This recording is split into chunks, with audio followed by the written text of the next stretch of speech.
大家好，我是 Masa， 这一次想要跟大家分享一下很好吃的中式料理，它叫羽根付き焼き餃子，然后中文是日式饺子。所以这一次介绍的这一道料理原本是中式料理，因为网络上我有收到很多留言，大家想要学这种日式饺子。那我是日本人，所以介绍这种传统的中式料理是有一点尴尬，压力比较大的。那这一次我这边介绍的是餃子的做法，就是日式饺子，所以跟传统的饺子做法可能会不一样的。所以大家可以参考一下这边的做法，然后自己改成喜欢的方式也是可以。那做法是非常的简单。好，那我们就开始做。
这一次我是用比较日式的调味料，但你这边大家可以自己改成喜欢的口味都没有问题的。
像这一种皮，其实日本我们常会用现成的皮，因为我们去超市，比方说你要买饺子的材料，去这个绞肉的那一区就有卖那种饺子皮。像这一种日式的饺子的皮是比较薄，这么薄的，所以如果你是用比较中式的传统的比较厚一点的皮的话，可以做出来比较有 QQ 口感的。像日文的话，我们会说比较もちもち那一种的口感。日式超市场买得到的皮的话，比较轻的口感，所以大家可以选日式的还是中式的都可以，都很好吃的。好咯，那现在我来开始包。那这个包的动作也是大概参考就可以了，因为大家应该比较会包的。好，来就开始。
OK， 这样子就有非常好吃的羽根付き餃子完成啦。那我来就马上开始吃了，因为已经等了很久。从这个饺子皮开始准备是要花多一点的时间，但是值得等。可以听到这个声音吧，就是这个酥脆的。 太好啦！我先那个原味试试看好了，对吧？いただきます。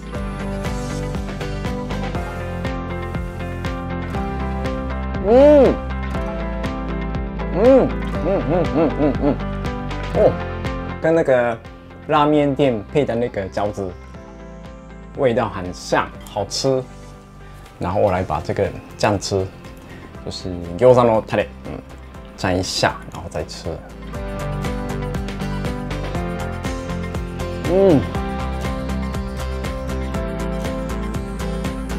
这一次的馅里面我有加入炒过的洋葱，所以跟汉堡肉有一点接近的想法，加在这个绞肉里面，可以享受天然的洋葱的甜味。像这一次介绍这个煎的方式是比较特别，我们特别叫 羽根付き餃子，就是羽根嘛，就是旁边有一个酥脆的那个皮，把来做这个。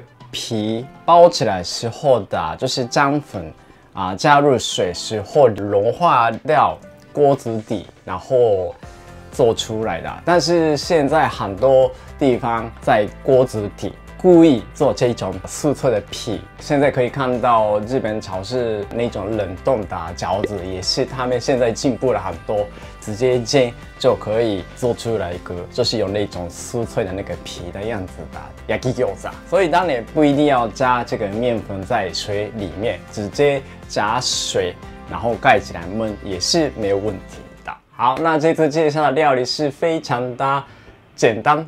应该简单吧，是简单，但是可能要花一点点的时间，但是真的值得做的，所以大家如果有兴趣的话，试试看，谢谢。